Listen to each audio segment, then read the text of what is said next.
सर्जनावितान की अंतर्विक्षा श्रृंखला में आपका स्वागत है। आज हमारे बीच मौजूद हैं श्री संतोष कुमार, जो कि आईआईटी रुड़की डेवलपमेंट फाउंडेशन के सीईओ के पद पर कार्यरत हैं। हालांकि इनसे हमारा परिचय बहुत पुराना है। आज से लगभग 15 साल पहले जब हम बीआईटी सिंदरी में थे, तो ये हमारे सीनियर भी हैं। इसलिए आज अंतरिक्षा के दौरान मैं इनको संतोष सर कह के बुलाऊंगा। बहुत ही आकर्षक व्यक्तित्व के स्वामी और किसी को भी अपने बातों से अपना बनाने वाले ऐसे हमारे संतोष सर। इनके बारे में अगर मैं कुछ कहूँ अंतरिक्षा शुरू होने से पहले, तो 4 पंक्तियाँ कहना चाहूँगा, जो कि इनके व्यक्तित्व को मुझे लगता है कि काफ़ी सूट करता है। कि सफल होने के लिए पहचान होना ज़रूरी नहीं, धनी बनने के लिए बेईमान होना ज़रूरी नहीं। सफल होने के लिए पहचान होना ज़रूरी नहीं, धनी होने के लिए बेईमान होना ज़रूरी नहीं। इंसान मुस्कुरा कर भी जी सकता है ज़िंदगी, हर छोटे मोटे ठोकर से परेशान होना ज़रूरी नहीं। तो ये इनकी खासियत है कि ज़िंदगी को बहुत सहज तरीके से लेते हैं और मुस्कुरा कर जीते हैं।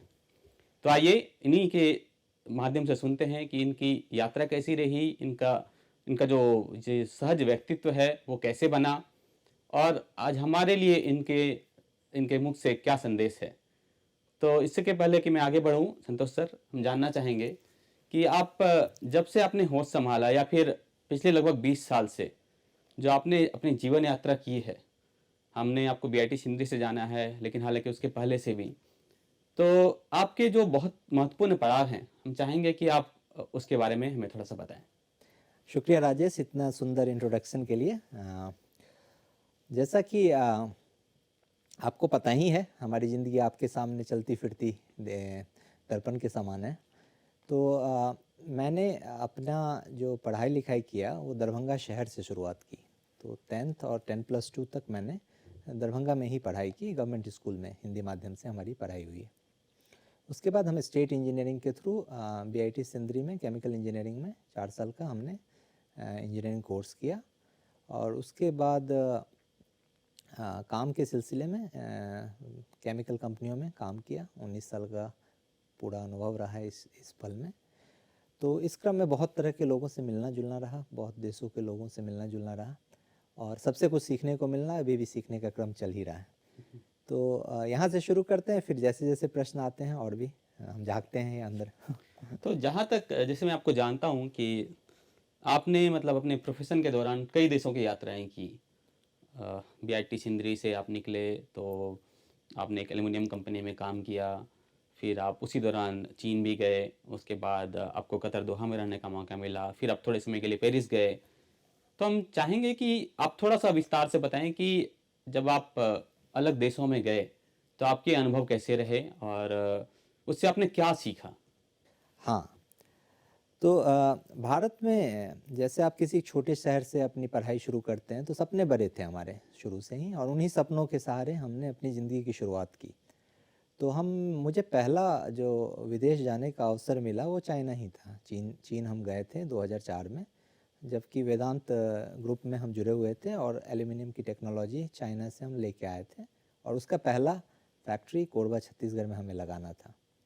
तो इस क्रम में बहुत उत्सुकता थी, बाहर के लोग कैसे होते थे। एक किताब की पढ़ी हुई दुनिया थी और एक असल की दुनिया, जहाँ आप मिलते जुलते हैं, लोगों को देखते हैं, और उन सब को जान समझ के आप अपनी एक मनोदशा में उनका चित्रण करते हैं कि वो कैसे लोग हैं, कैसे बातें करते हैं, कैसे उनका समाज चलता है, तरह तरह की नई चीज़ें, कैसा खान पान है, कैसी वेशभूषा है, कैसे उनके व्यवहार हैं बाहरी लोगों के प्रति। तो चाइना उस हिसाब से बड़ा पहली जो शुरुआत थी वो अलग थी, क्योंकि चाइना कटा हुआ देश है, वहाँ के लोगों को अंग्रेज़ी नहीं आती थी, टूटी फूटी अंग्रेज़ी आती थी, तो हमें कम्युनिकेशन में भी कई बार दिक्कत होती थी उन लोगों से। तो वहाँ जाके बट इंसान कहीं ना कहीं, फिर आप टेक्नोलॉजी रहती है, साइंस रहता है, तो आप सबको एक जैसा एक भाषा हो जाती है उसकी, अपनी एक मशीनों की भाषा हो जाती है, एक लोगों के प्रोसेस की भाषा हो जाती है। तो उन सब चीज़ों से आप एक तरीके का इंजीनियरिंग आपको कनेक्ट कर देता है। That is one part. दूसरी जो सबसे इम्पॉर्टेंट चीज़ है कि आप जब बाहर जाते हैं तो आपको आपकी जो एक बनी बनाई परिपाटी है दुनिया के बारे में, उसको आप भूलने लगते हैं धीरे धीरे करके, और आपके अंदर एक परिवर्तन स्वउचित होने लगता है, जो कि वो समय के अनुसार, इट्स कॉल्ड ट्रांसफॉर्मेशन। जो कि आप जैसे जैसे, और वो एज भी थोड़ा ट्रांसफॉर्मेटिव होता है। आप 23 साल की उम्र में नई पहली जॉब, और उसके बाद आप दुनिया देखना शुरू करते हैं। दोस्तों के बीच से उठ के आते हैं, वो एक अलग लाइफ होती है। फिर प्रोफेशनल दुनिया में आते हैं, तो कई तरह के मिक्स्ड अनुभव रहते हैं। अच्छे बुरे, और बुरे से भी अच्छा ही सीखते हैं, तो ये क्रम चलता रहता है। हाँ, तो चीन एक अलग तरह का देश था जहाँ भाषा की समस्या थी। पेरिस में भी वो समस्या थी, फ्रेंच अंग्रेजी जानते हैं बट बोलना नहीं चाहते हैं। उन्हें वो भाषा जो है लगती है कि ये थोड़ी निम्नतम है, और इन्होंने दुनिया पे राज किया है, तो वो उस भाषा को उस प्रेम से नहीं स्वीकार करते हैं, और आदर उनको बोलते हैं कि हाँ, ये भाषा हमारे देश की भाषा नहीं है, हम फ्रेंच में बोलेंगे और फ्रेंच में ही बात करेंगे। तो ये चीज़ भी सीखने को मिला कि कई देशों में आप जब जाते हैं तो अपनी भाषा के प्रति जो प्यार है ये अत्यंत ही मनोहारी बिल्कुल। है। और इन चीज़ों को देख के लगता है कि हाँ, क्या अब हम भारतीय हिंदी, संस्कृत और अपनी भाषा के प्रति कैसे इतने इतने स्वीकार रूप से हम लोग अपने परिवार में अंग्रेजी का प्रचलन कर रहे हैं। अपनी मातृभाषा, नेटिव लैंग्वेज, जैसे मेरी मैथिली है, तो इन चीज़ों को कैसे छोड़ दें, क्योंकि हम सोचते हैं उन भाषा में, तो उन भाषा को तो पकड़ना पड़ेगा। तो और भी क्लैरिटी आती गई। चाइना से लेके पेरिस तक घूमने तक लगा कि नहीं, अपनी मातृभाषा ही हमारी पहचान है और इसको हमें पकड़ के रखना पड़ेगा। तो ये तो रही चीन की बात और पेरिस की बात। और पेरिस में आप विश्व का जो सबसे उच्चतम और सबसे श्रेष्ठतम संस्थान है मैनेजमेंट कॉलेज HEC पेरिस में आपने पढ़ाई की। तो आप वहाँ कभी अगर थोड़ा सा अनुभव विस्तार से बताएं तो हम लोगों के लिए, दर्शकों के लिए काफ़ी अच्छा रहेगा कि वो किस हिसाब से, अगर हम कहते हैं कि वो विश्व की वन ऑफ द श्रेष्ठतम है, सबसे वन ऑफ द बेस्ट है, तो किस हिसाब से है, और ताकि उससे हम कुछ सीख पाएँ। हाँ, तो जब हम 2013-14 में मैंने HEC पेरिस से एग्जीक्यूटिव MBA प्रोग्राम किया, जो कि अभी दुनिया में 1 या 2 रैंकिंग पे नॉर्मली फाइनेंशियल टाइम्स की रहती है वो कोर्स। उस कोर्स का पर्पस था कि अगर आपके मन में कभी भी टॉप मैनेजमेंट बनने की इच्छा है, तो एक तरह की पढ़ाई इंजीनियरिंग है जो कि मशीन और मशीन से रिलेटेड पढ़ाई है। वो पढ़ के जाते हैं, फिर आप व्यावहारिक दुनिया में लीडरशिप कोर्स सीखते हैं। तो जैसे जैसे मैं आगे बढ़ा, मुझे लगा कि मुझे एक बिज़नेस कोर्स की ज़रूरत है, और बिज़नेस कोर्स ऐसा जो कि मुझे तैयार करे टॉप मैनेजमेंट पोजीशन के लिए। तो इसी उद्देश्य के साथ मैं MBA के लिए सर्च कर रहा था कि भारत में करूं, विदेश में करूं, कहां से करूं। तो इस क्रम में मुझे ऑप्शंस थे London business school, Paris, HEC Paris. और HEC पेरिस का फ़ायदा था कि कतर में उन्होंने अपना कैंपस खोला था, तो हमारे लिए आसान था कि हम जॉब भी कर सकते थे और साथ में कोर्स को भी मैनेज कर सकते थे। तो यहाँ से लंदन बिजनेस स्कूल से HEC पेरिस की तरफ मेरा चुनाव बदला। पहले मैं लंदन बिजनेस स्कूल की तरफ जा रहा था, क्योंकि वहाँ मुझे हमेशा ट्रैवल करना पड़ता है लंदन के लिए। अब जॉब के साथ फैमिली और एजुकेशन, तो इस पढ़ाई की सबसे बड़ी खासियत, जो मॉड्यूल डिज़ाइन होते हैं इस तरह की पढ़ाई में, कि आपको एग्जीक्यूटिव बनाते हैं। तो एग्जीक्यूटिव की लाइफ आज की ऐसी है कि वो प्रोडक्टिव है। उसके घंटे जो हैं कंपनी ने खरीद लिए होते हैं, और उन घंटों को उसको मैक्सिमाइज प्रोडक्टिविटी की तरफ करना होता है। तो अब इस तरह के जब जॉब आते हैं और इस तरह की जब आप पढ़ाई करने जाते हैं, तो उनका बेसिक पर्पस है आपको स्ट्रेस में रखें। तो स्ट्रेस इसलिए क्योंकि आपकी निजी ज़िंदगी जो होगी उसमें भी स्ट्रेस है। आपके परिवार हैं, आपके बच्चे हैं, आपके पढ़ाई है, आपका जॉब है, और उनके बीच में आपको नया सीखना है, आपके नए दोस्त बनेंगे, उनके लिए समय निकालना, पुराने दोस्तों को समय देना है, और साथ में हर एक मॉड्यूल को पास भी करना है। तो ये एक अलग तरह का अनुभव था। पहला शुरू के कई महीने तो आपको एडजस्ट होने में लग जाते हैं, क्योंकि आपने पढ़ाई काफ़ी साल छोड़ दिया होता है। तो जैसे 2003 में मैंने केमिकल इंजीनियरिंग किया, और 2013 एग्जैक्टली 10 साल के बाद मैंने कोर्स किया। कोर्स की रिक्वायरमेंट रही कि कम से कम आपको 8 साल पढ़ाई करना होता है। तो उस हिसाब से अगर आप देखेंगे, तो पहली चीज़ है कि आप उस लेवल के लिए तैयार होते हैं कि जब आपके पास एक इंडस्ट्री की अच्छी खासी नॉलेज रहती है। उस कोर्स की डिज़ाइन बहुत अच्छा होता है राजेश। आप अगर उस कोर्स को देखेंगे तो उसमें डॉक्टर थे, उसमें अकाउंटेंट थे, उसमें लॉयर थे, उसमें देश विदेश के लोग थे। मैं दूसरा सबसे कम उम्र का व्यक्ति था उस कोर्स में। एक हमारे लेबनीज़ दोस्त थे, वो 32 साल की उम्र में थे, तो वो 5000 मीटर तक माउंटेन भी चढ़ चुके थे। तो इस तरह के लोग होते हैं। तो आप ऐसा अनुभव करें कि आपको एक ज्ञान के गोते में छोड़ दिया गया है, जहाँ पे जैसे जैसे मॉड्यूल आएगा आपके अंदर से अनेक हीरे दिखेंगे। अगर अकाउंट्स फाइनेंस का कोर्स आया तो कोई अलग हीरा दिखेगा, अगर ऑपरेशंस का कोर्स आया तो कोई और अलग हीरा दिखेगा, अगर कुछ HR के कोर्स आए तो उसके अलग हैं। तो हर एक फील्ड के एक्सपर्ट्स हैं जिन्होंने अपनी ज़िंदगी में और 60 to 80% of the crowd normally depending on the year is from either CEO और सीईओ रैंक। ऑलरेडी वो उस पोजीशन पे होते हैं, उनके अनुभवों, उनके डिस्कशन से जब आप उसमें डूबते हैं ना, तो आपको एक थ्योरेटिकल दुनिया और थ्योरेटिकल बिजनेस की जानकारी होती है, और वहाँ पे आप देखेंगे कि हाँ असल में वो बिजनेस के लोग कैसे सोचते हैं। क्योंकि जब पैसा आ जाता है तो एक भी गलत डिसीजन कंपनी को एक किनारे से दूसरे किनारे ला के खड़ा कर देगा। तो वहाँ पे गलतियों की गुंजाइश बहुत कम है, और उसको सीखने के लिए आप केवल उन्हीं लोगों से सीख सकते हैं जो हर दिन बिजनेस चलाते हैं। तो मॉड्यूल उनका बड़ा अच्छा था कि हमने कोर्स में अधिकांश सीईओ फॉर्च्यून 500 कंपनी से मिले हम लोग। वो आते थे, हमें कोर्स में बताते थे, हम लोग अपने प्रश्न और जिज्ञासा उनसे पूछते थे। और इस क्रम में ऐसा लगता था कि जैसे ये हर दिन आप जाइए अलग मॉड्यूल में और आप गोता लगा रहे हैं, कोई अंत ही नहीं है कि आपकी। और आज भी मैं वहाँ जाके मैंने एक चीज़ जो 2 साल में गेन किया कि मुझे लगा कि मैं खाली हो गया हूँ, क्योंकि आप इतने तरह के इतने अच्छे अच्छे व्यक्तित्व को देख लेते हैं। तो आप और दुनिया के सबसे अच्छे कॉलेज में पढ़ने से ये एक ख़ास बात हो जाती है कि आपके नज़रिया और आपके प्रति लोगों का नज़रिया दोनों में बदलाव आ जाता है। बिल्कुल। मतलब ये तो एक मतलब विरला ही अनुभव है कि आपको दुनिया के सर्वश्रेष्ठ बिजनेस स्कूल में, सर्वश्रेष्ठ मैनेजमेंट स्कूल में दुनिया के टॉप सीईओज के साथ आपको रहने का मौका मिला, उनसे बातें करने का मौका मिला। और मेरा पूरा विश्वास है कि आपका ये जो अनुभव है वो आज जब आप भारत में हैं तो भारत के विकास में ज़रूर काम आएगा। तो चलिए हम थोड़ा और आगे बढ़ते हैं। तो आपसे बात करने के दौरान काफ़ी बार मुझे ऐसा लगा कि आप नॉर्वे की संस्कृति से बहुत प्रभावित हैं। आपके संपर्क में कई लोग आए जो कि नॉर्वे से थे। तो मैं जानना चाहूँगा कि उसमें क्या आपने कुछ ऐसी खास विशेषता देखी जो कि हमें स्वीकार करनी चाहिए या फिर एप्रिशिएट करना चाहिए? हाँ, शुक्रिया राजेश। उन दिनों हमारी काफ़ी बातें भी होती थी उन पलों में। तो नॉर्वे से हमारा ताल्लुक़ हुआ जब मैं 2009 में फरवरी में कतर गया। और कतर में जो हमारे ऑनर थे, 2 ऑनर थे, एक कतर पेट्रोलियम और दूसरा नॉक्स हीड्रो जो कि नॉर्वेजियन कंपनी है। तो हमारी टेक्नोलॉजी जैसे पहले बार मैंने वेदांता की बताई चाइना की थी, अब नॉर्वे की टेक्नोलॉजी आ गई जब मैं कतर गया। तो उस टेक्नोलॉजी सीखने के लिए मेरा जाना कई बार नॉर्वे हुआ। अब नॉर्वे बड़ा छोटा सा देश है, 10 लाख से कम आबादी है उनकी। और काफ़ी स्कैंडिनेविया का एक नया अनुभव था मेरे लिए, क्योंकि यूरोप में वो सब देश खुद में थोड़े से विरले हैं, संख्या में भी और व्यवहार में भी। हाँ, तो अगर उस परिपाटी में देखें तो सबसे खूबसूरत चीज़ उनका नेचर है। जैसे हमारा कश्मीर सुंदर है, वैसे ही नॉर्वे सुंदर है। और उन सुंदर प्रकृति में जब आप अच्छे और सकारात्मक विचार के लोगों के साथ उठते बैठते हैं तो आपको थोड़ी सी एक नई तरह की ऊर्जा का संचार होता है उस पूरे प्रोसेस में।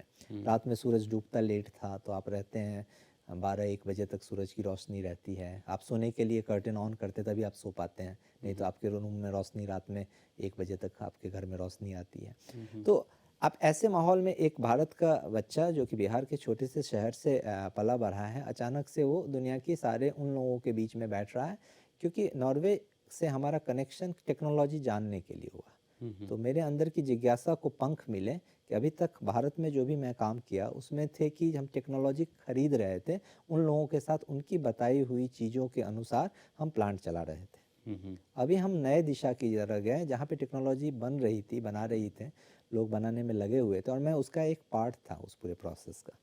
तो वहाँ का अनुभव एकदम ही विपरीत होना शुरू हो गया कि वहाँ कोई भी चीज़ फिक्स नहीं थी, वहाँ बन रही थी, हम बना रहे थे, रोज़ डिस्कशन होते थे, डिबेट होते थे।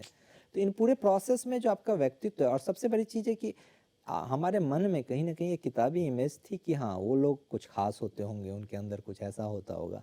बट अगर आप देखेंगे तो आपके अंदर एक विचार आती है, विचार को आप एक स्केच करते हैं किसी भी चीज़ पे, और उस स्केच से ही चीज़ें बननी होती है। तो engineering is as simple as that, you have a thought and you pin down that thought in a shape or in a format, and through that the discussion starts, and then there is a material of construction. There are a lot of different types of things of engineering which comes as a natural part of developing the drawing and design.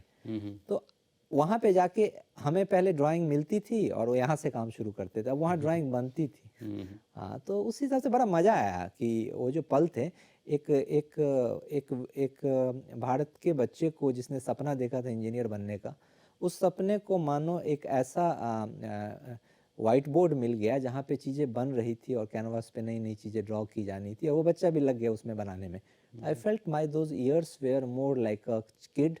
I felt back I can ask any wrong questions. There is nothing wrong because everyone is at the same platform. They will justify why it is wrong. तो कुछ उस तरह के व्यक्तित्व के लोगों के साथ क्लैरिटी आ गई, जैसे हमारे यहाँ फिलॉसफी या जीवन के प्रति लोग क्लियर हैं, वैसे ही साइंस एंड टेक्नोलॉजी में उनकी जो एक्सपर्टीज है उस फील्ड में वो क्लियर है। तो उन लोगों के साथ आप बैठते हैं, एक्सपर्ट के साथ, एक्सपर्टीज होने का मतलब समझ में आया कि जो एक्सपर्ट हैं उनका क्या है। क्योंकि भारत के कोर्स में हम बहुत चीज़ पढ़ते हैं तो हम एक्सपर्टीज कहीं ना कहीं नहीं बन पाते, उनके यहाँ सेलेक्टिव है, बहुत तेज कोई नहीं होता, ये भी पता चला। हम भारतीय हैं, भारत के ब्रेन हैं और कहीं भी जाते हैं तो अच्छा करते हैं, लेकिन आप जब उनके बीच जाते हैं तभी आप टटोल पाते हैं कि वो हमसे अच्छे हैं या हम उनसे अच्छे हैं। तो फाइनली वो एक भ्रम था कि दुनिया के लोग हमसे अच्छे हैं और वो भ्रम टूटता चला गया। तो आज जब मैं वापस भारत आया हूँ तो मैं ये कह सकता हूँ कि मेरे अंदर वो बिल्कुल नहीं रहा कि या तुम आता है या नहीं आता है, या तुम मैं जानते हैं या नहीं जानते हैं, बट यही दुनिया है। इसके अलावा कोई बहुत तेज, कोई बहुत एक्सेप्शनल, कुछ ऐसा कुछ होता नहीं है। सबकी अपनी एक ट्रेनिंग प्रोसेस है, ट्रेनिंग सिस्टम है। उस ट्रेनिंग सिस्टम में उनको उस प्रोसेस, उस टेक्नोलॉजी के लिए एक एक्सपर्ट तैयार करते हैं और वो एक प्रोसेस है। ह्यूमन कोई एक्सेप्शनल भारत से ज़्यादा मुझे नहीं मिला अभी तक। बिल्कुल सही कहा आपने कि ये जो प्रभाव है वो इन्वायरमेंट का है कि हम कहाँ पे किस देश में कैसे रह रहे हैं और उस हिसाब से चीज़ें ढलती चली जाती हैं। तो इन्फीरियरिटी कम्प्लेक्स अगर किसी के अंदर है, जैसे हम भारतीयों के अंदर काफ़ी बार हो जाता है क्योंकि हम इतना घूम नहीं पाते, लेकिन आपके ये भ्रमण से और आपके अनुभव से हम सीख पा रहे हैं कि ये कुछ कुछ इतनी बड़ी बात नहीं है। अगर हमें भी वैसा माहौल मिला होता, हमें भी वैसा इन्वायरमेंट मिला होता तो शायद हम भी वैसा कर पाते या उनसे भी अच्छा कर पाते। तो ये एक बहुत अच्छा संदेश है। थोड़ा सा और आगे बढ़ते हैं, हम इसके बारे में वापस आएंगे और भारत के बारे में बात करेंगे, लेकिन अब थोड़ा पीछे चलते हैं जहाँ से हमने शुरुआत करी, क्योंकि वो जो एक समय होता है जब कि आप 10th करने के बाद, 12th करने के बाद ग्रेजुएशन के दिनों में जाते हैं, तो सबसे मेरे ख्याल से सबसे कीमती और सबसे मनोरंजक समय होता है। मतलब वो ऐसा समय होता है कि आप बार बार उसको सहेजना चाहते हैं।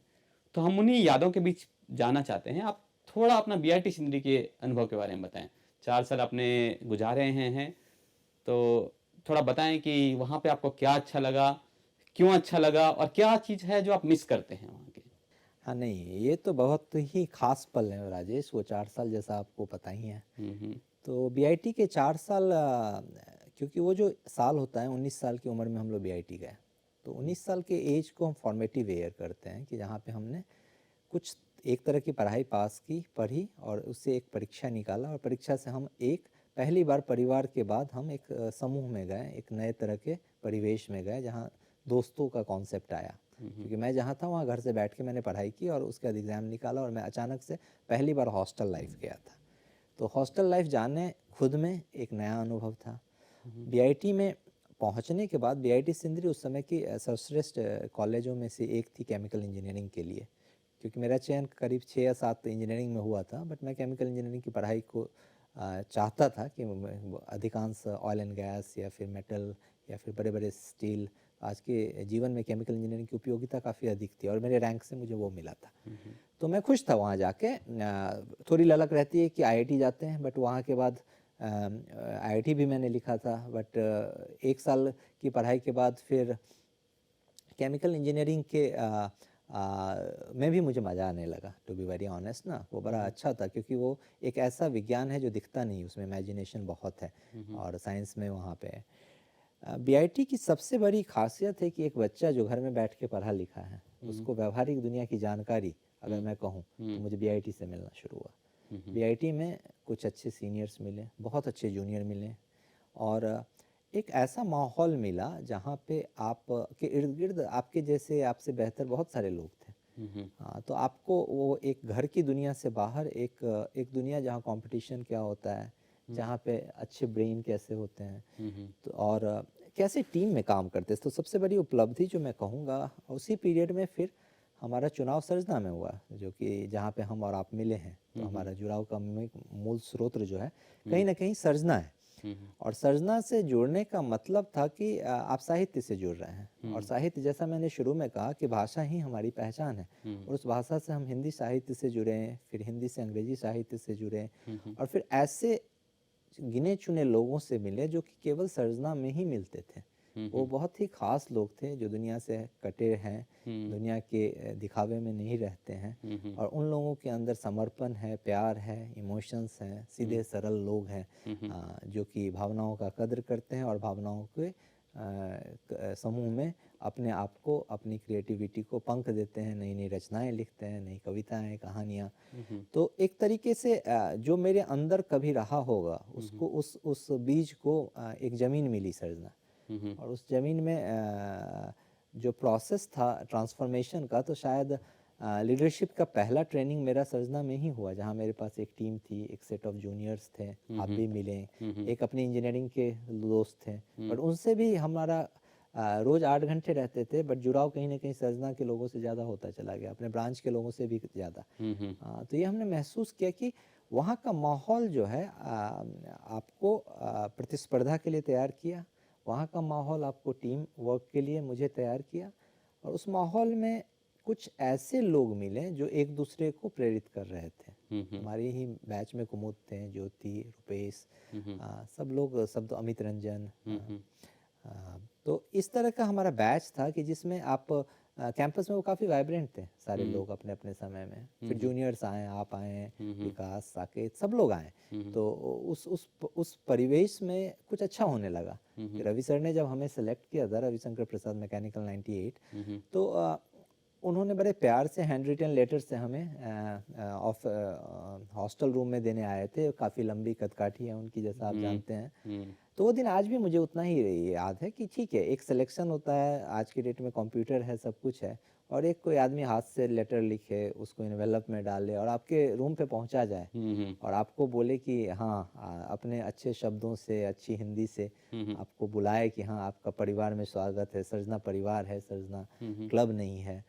तो बहुत सारी चीज़ें, वो एक शब्द से फिर अनुभव होता है, फिर लोग मिलते हैं, फिर किताबें, सरस्वती माँ की मूर्ति, वो बेंच जहाँ पे हमने पहली बार चेयर और ऑफिस और डिसिप्लिन सीखा कि टीम कैसे बनाते हैं। तो शायद मुझे लगता है कि जो फॉर्मेटिव वैल्यू सिस्टम है मेरा, वो उसको डेवलप करने में पेरेंट्स के बाद दूसरा योगदान सृजना का है। तो वहाँ पे मेरी वैल्यू सिस्टम स्ट्रांग है, और इसलिए शायद मैं इतने देश घूमने के बाद भी मेरी कुछ चीज़ें आज भी वैसी ही हैं जैसे पहले थी, और इसके लिए मुझे खुशी होती है कि मैंने अच्छी चीज़ें बहुत जगह की सीखी है, बट मैं व्यवहारिक तौर पे अपने आप को भारतीय के रूप में जाना पसंद करूँगा।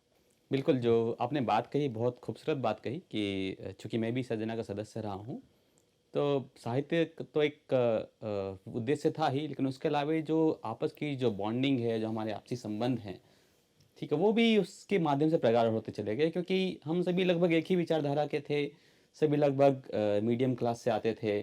तो उस हिसाब से एक जो आपने बताया कि फॉर्मेटिव हमारी जो अपब्रिंगिंग हुई आफ्टर आवर पेरेंट्स, तो वो लगभग बेटी चंद्री में हुई। सो काफ़ी हद तक मैं सहमत हूँ।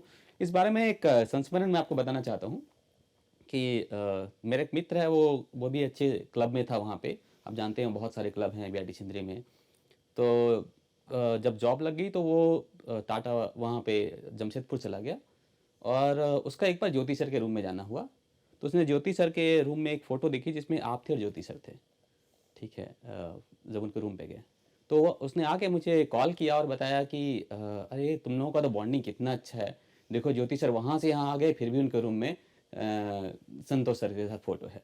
सो ही रियलाइज़ कि ये जो है ये शायद हर क्लब में नहीं होता, तो ही actually miss that kind of bonding. तो मैं आपकी बात से पूरी तरह सहमत हूँ कि जो हमारे जो आपसी संबंध बनते हैं या फिर जो हम सीखते हैं, मतलब सीनियर जूनियर से ज़्यादा हटकर एक बड़ा भाई छोटा भाई का जो रिश्ता बन जाता है, या बड़ी बहन छोटी बहन का रिश्ता बन जाता है, वो शायद हमें सृजना देती है। मतलब वहाँ पे प्रतिस्पर्धा होती है, लेकिन वो पॉजिटिव प्रतिस्पर्धा होती है कि हम एक दूसरे को आगे बढ़ाएं, ना कि नीचे करें, जो कि नॉर्मली आज संसार में देखा जाता है। खैर, थोड़ा सा और आगे चलते हैं। आप वहाँ पे फर्स्ट ईयर में ब्रांच टॉपर बने थे केमिकल इंजीनियरिंग में, तो कैसा रहा था, आपको कैसा अनुभव लगा था? क्योंकि आपने जैसा बताया कि बहुत जगह से अलग अलग तरह के लोग आए थे, आप छोटी जगह से आए, दरभंगा से आए, और आप पहली बार भी आपको एक बड़ी सफलता मिल गई। तो आपका कैसा अनुभव रहा था उस समय? नहीं नहीं, बहुत सुखद अनुभव हुआ। वो पल तो आज भी खास है। तो एग्ज़ाम सब लिखते हैं, हम लोग भी लिखे, और पता नहीं होता है क्योंकि आप क्लास में आते हैं, शुरू के टाइम रैगिंग में बीत जाते हैं, और रैगिंग के बाद का टाइम होता है, उसमें कुछ लोग जेई प्रिपेयर कर रहे थे, और फिर उसके बाद का फेज था, अचानक से मैं रिजल्ट देखने भी नहीं गया था। मेरा रिजल्ट मेरे दोस्तों ने देखा और मुझे बताया कि अरे तुम टॉपर हो। क्योंकि मैं थोड़ा शांत था उस समय, पढ़ाई में लगा हुआ था, बट मुझे पता नहीं था, मैंने उतना पढ़ा नहीं था, टू बी वेरी ऑनेस्ट ना। बाकी लोग मेरे रूम में बहुत ज़्यादा पढ़ते थे और मैं टाइम पे सो जाता था, तो सब मुझे छुपा रुस्तम बोलना शुरू किए कि ये तो ऐसे ही टाइम पे सो जाता है, पता नहीं कब पढ़ता है। और तो फर्स्ट ईयर से मैं, वो भी एक लोकोक्ति मेरे लिए आ गई। बट उस समय एक ये चीज़ लगा कि हाँ, कि अगर आप पढ़ रहे हैं ना, तो केमिकल इंजीनियरिंग या कोई भी है, तो आप हैं इनके बीच में। मतलब ऐसा नहीं है कि आप अपने आप को तौलते नहीं हैं, आप आते हैं कहीं किसी भी शहर से एक एग्ज़ाम पास करके। मेरे अंडर में बहुत अच्छे रैंकिंग के लोग केमिकल में थे, मैं उतना आगे रैंकिंग से नहीं था।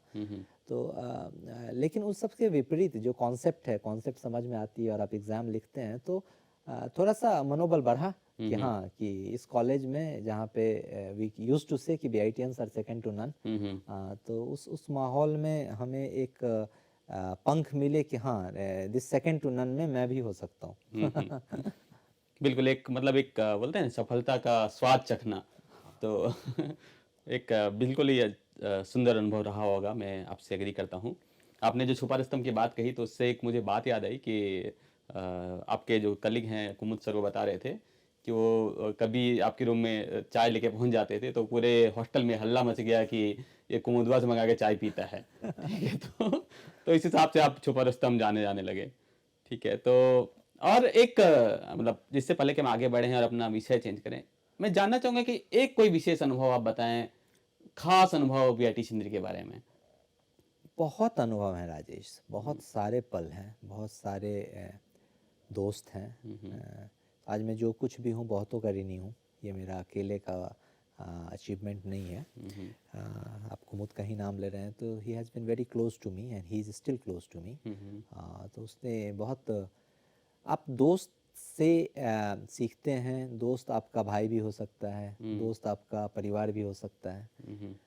तो एक परिपाटी जो जीवन के प्रति थी, उसमें एक नया नज़रिया मेरी ज़िंदगी को आया कि एक परिवार हमारा घर के अंदर है, और एक परिवार हमने भगवान की बदौलत एक हमें और भी परिवार मिला है, जो कि बीआईटी के कुछ ऐसे दोस्त हैं, कुछ ऐसे सर्जना के परिवार के सदस्य हैं, जिनको आप कभी भी एक कॉल करें तो आपके इर्द गिर्द नज़र आएंगे। तो ज्योति भी उतना ही प्यारा, जैसा आपने बताया कि ज्योति ने, तो ज्योति की खासियत थी, ज्योति लियो क्लब के प्रेसिडेंट भी थे, तो कई बार हम लोग साथ में इवेंट्स में भी उन्होंने बुलाया, जज मुझे बनाया, FOIC का मैं जज रहा। उस समय वही छोटी छोटी चीज़ें थी, बट हम लोग एक दूसरे को इन्वॉल्व करते थे, और उससे कहीं ना कहीं एक दूसरे के प्रति हमारे अंदर दोस्ती भी थी और थोड़ा सा श्रद्धा भी था कि हर आदमी अपने अपने फील्ड में कुछ ना कुछ अच्छा है कर रहे हैं। हाँ, तो ज्योति में कुछ अलग खासियत थी, उसको स्पोर्ट्स में बहुत मज़ा आता था। कुमुद में शांति थी, फिलोसफी थी। रुपेश वॉज व्यंग, तो उसकी व्यंग बहुत अच्छी थी। तो हमारे पास वैरायटीज़ थी। तो प्रोबेबली जब लीडरशिप आप सीखेंगे ना, तो लीडरशिप में कई बार बताया जाता है कि अगर आप लीडरशिप में बेस्ट एग्जाम्पल लेंगे, तो हमेशा आपके पास टीम डिफरेंट होंगी, उनके पास डिफरेंट स्ट्रेंथ होंगे, डिफरेंट वीकनेस होंगे, और एक लीडर का काम होता है कि आप सबसे होशियार नहीं होते, आप उनकी जानकारी और उनकी नॉलेज के थ्रू होशियार कहे जाते हैं, क्योंकि टीम जीतती है। तो उस तरह के अलग अलग व्यक्तित्व के लोगों को मैनेज करना, एक उद्देश्य की तरफ डायरेक्ट करना, जिसमें कोई भी मोटिवेशन क्या था, साहित्य, और कुछ भी मोटिवेशन नहीं था। तो उन सब में जो फॉर्म हुआ एक संतोष, जो कि आज तक चला आ रहा है। तो मुझे लगता है कि अगर एक चीज़ कहें तो मेरा लीडरशिप जो स्टाइल है, समवेयर आई फाउंड कि what I am and how I manage people, तो वो कहीं ना कहीं मेरा वहीं डेवलप हुआ, वही चल रहा है, मैंने बहुत बदला नहीं है। हाँ, थोड़ा सा लिसनिंग एबिलिटी, आप कल्चरली जाते हैं तो बदलता रहता है, लेकिन जो ह्यूमन टच है, ह्यूमन वैल्यू सिस्टम है, ह्यूमन केयरिंग है, तो अगर केयर, करेज और कोलैबोरेशन, अगर ये तीन चीज़ लीडरशिप के पिलर माने जाते हैं, तो इन तीनों चीज़ों को अगर आप देखेंगे, तो केयर भी था वहाँ पे, कोलैबोरेशन भी था, और करेज इसलिए था कि उस समय सर्जना का भी हमने बहुत सारे चेंजेस किए थे। तो whenever change happens it shows the courage aspect of leadership, जो कि हम conscious नहीं थे। आज मैं उन चीज़ों को जो मैंने किया है उसको इस फ्रेम में डाल के देखता हूँ, तो मैं नेचुरली ऐसे कर रहा था।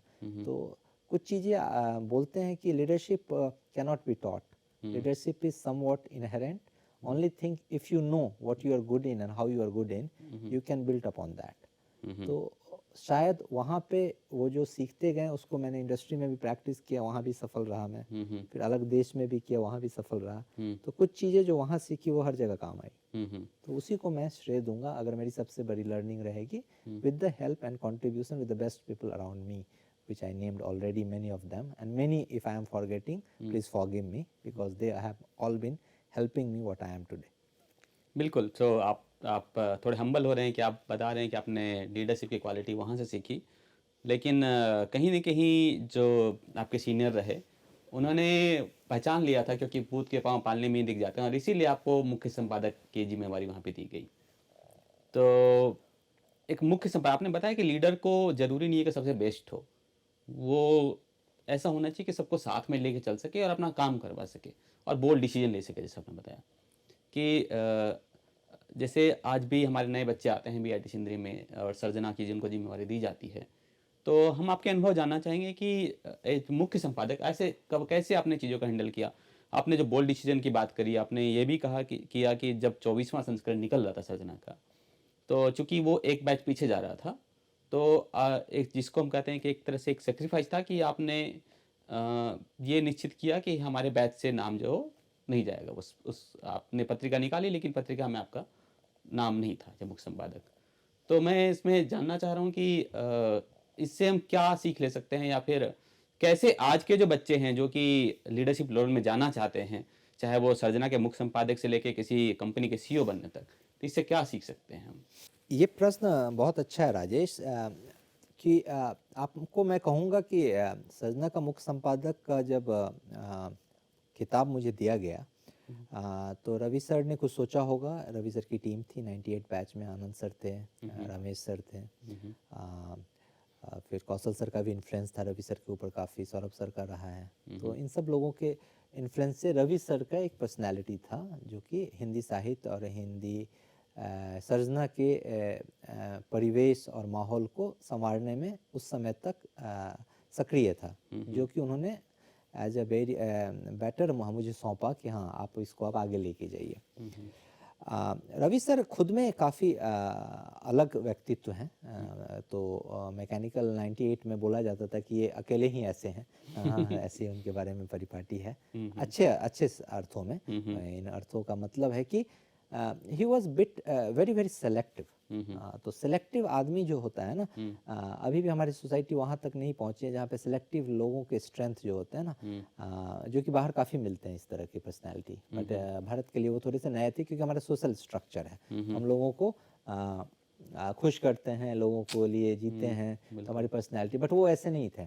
तो रवि सर के साथ बहुत कुछ सीखने को मिला। एक तो डिसिप्लिन, टाइम मैनेजमेंट, उनके छोटे से पीले चिट आते थे मुझे रात को, दरबान दे के जाते थे। अच्छा। और फिर मैं बोलता था मैं आ रहा हूँ, तो लंच के बाद, नॉर्मली डिनर के बाद हम लोग मिलते थे रात को, और वहाँ पे सर्जना की बातें होती थी। तो काफ़ी टाइम मैंने रवि सर के साथ स्पेंड किया है, and few things very very very dedicated, very humble, and very much task oriented and disciplined। तो ये कुछ चीज़ें और भी ग्रो की मेरा उनके इंटरेक्शन से उस पीरियड में। तो और वंस यू स्टार्ट ना somewhere, he was having team but he was doing many things alone, so then you start having a sort of a feeling of team। so with my interactions under his guidance probably एक team बननी शुरू होगी, और जब team बननी शुरू हो गई तो सेम चीज़ें हमें भी सपोर्ट मिला, कुमुद से, ज्योति से, रुपेश से, अमित से। Amit was alone handling English section.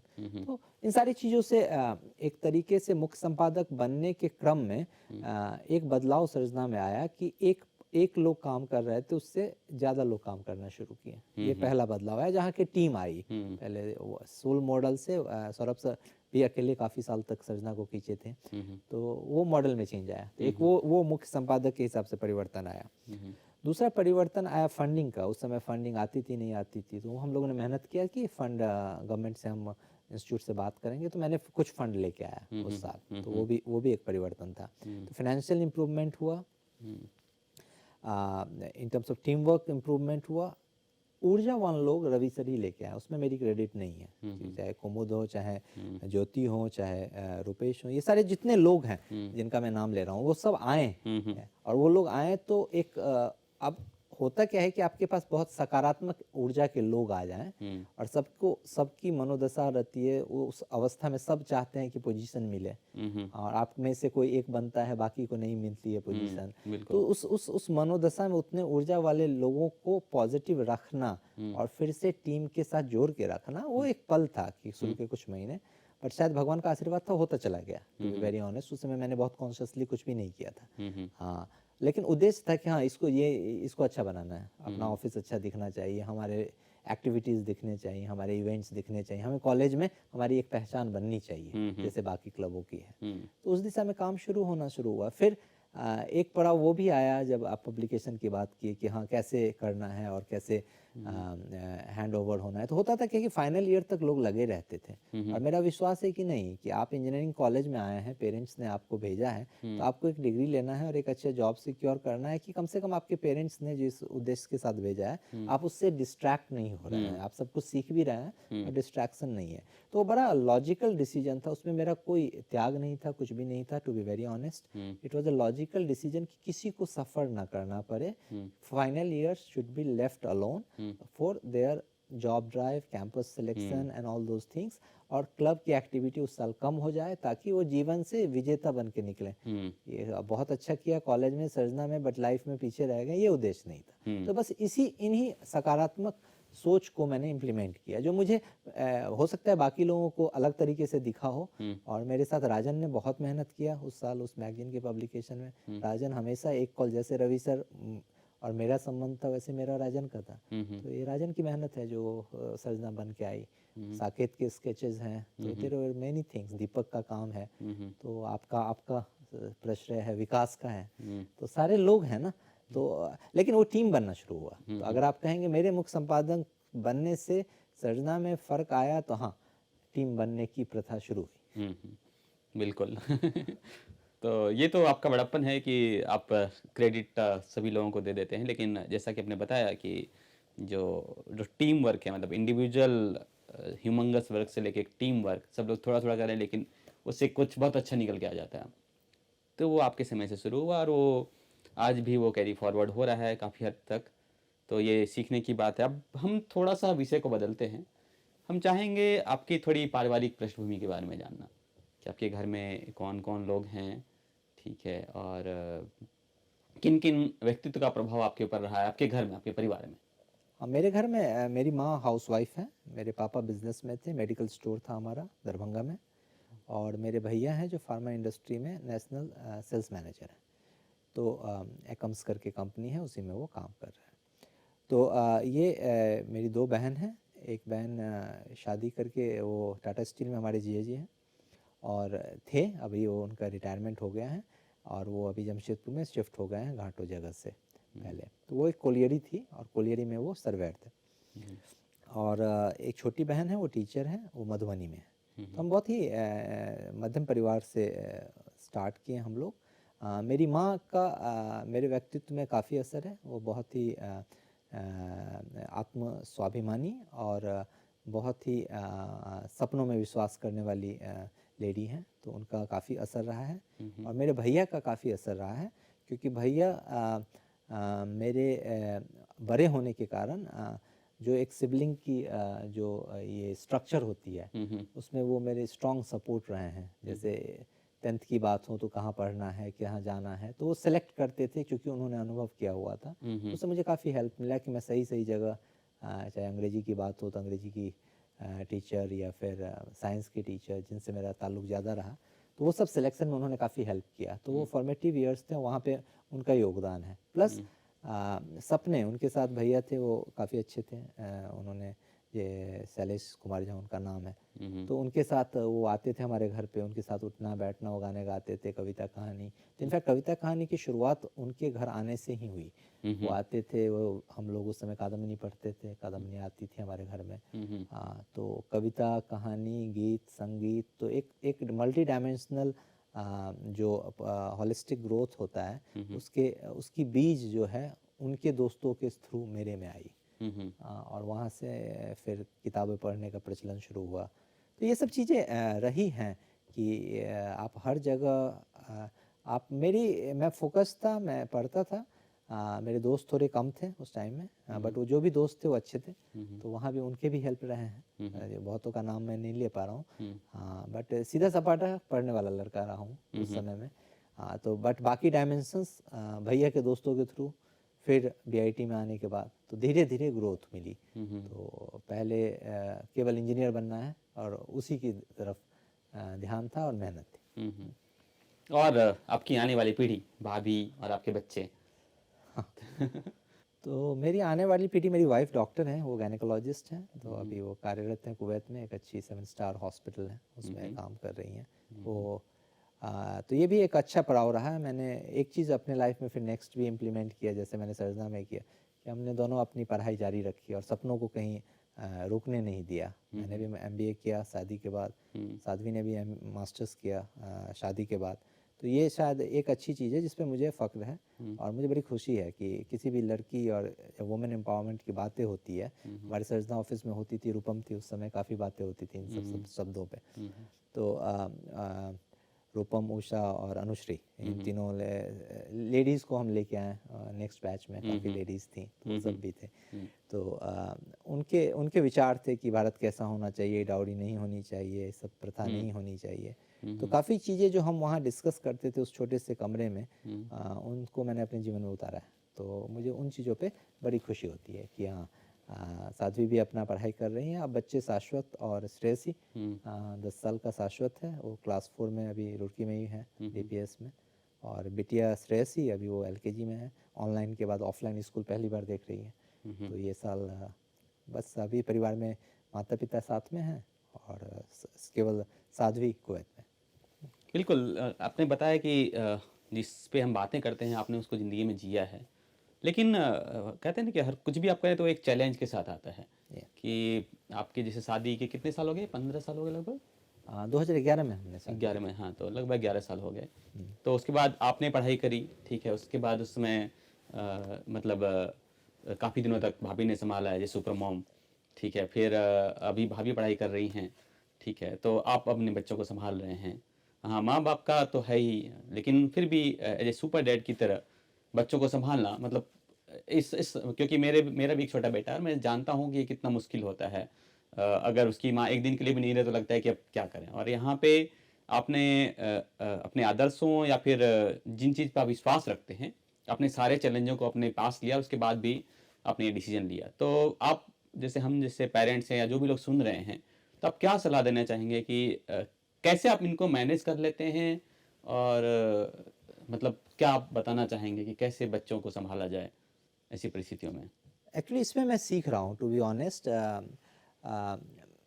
अगर अगर चॉइसेस जहाँ तक है कि लाइफ, मेरे हिसाब से there are certain choices you make and that what life becomes.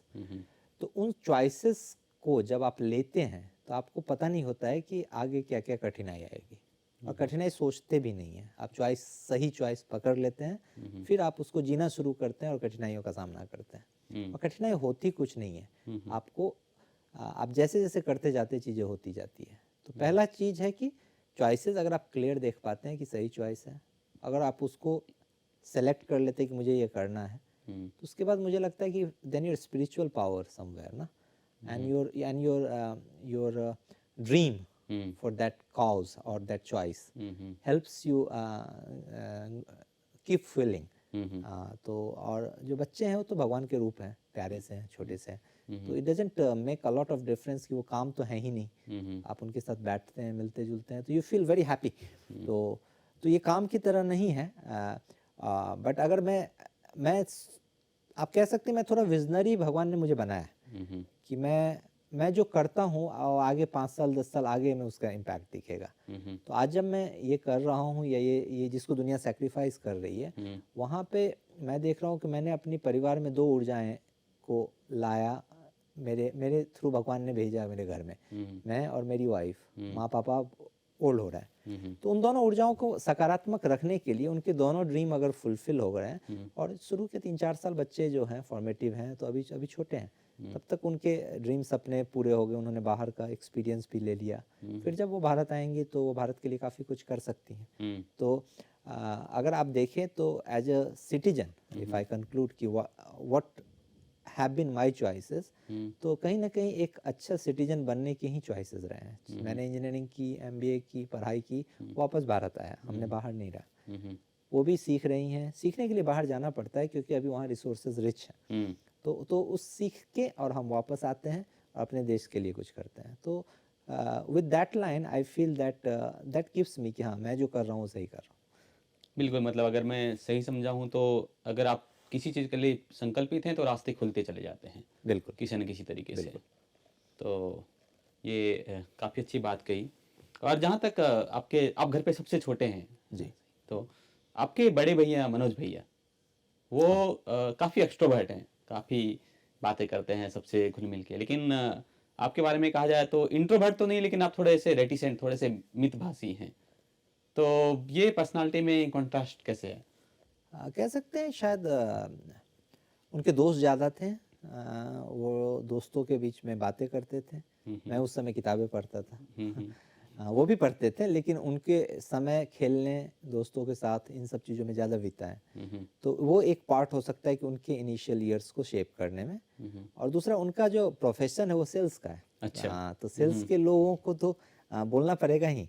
मेरा प्रोफेशन इंजीनियरिंग का रहा है, मैं टेक्निकल मैनेजर कतर में था, फिर मैं यहाँ पे आया हूँ। तो अगर आप इस तरह के टेक्निकल जॉब हैं तो साइंटिफिक जॉब हैं, तो साइंटिस्ट और साइंटिफिक काम जो होते हैं वो नॉर्मली ऐसे ही होते हैं, जहाँ पे आप थोड़े मृदुभाषी होते हैं और थोड़े आप सोच में खोए रहते हैं और वहाँ से सॉल्यूशन निकल के आता है। तो thinking can be a attribute of my personality, और वो लीडरशिप में भी आती है।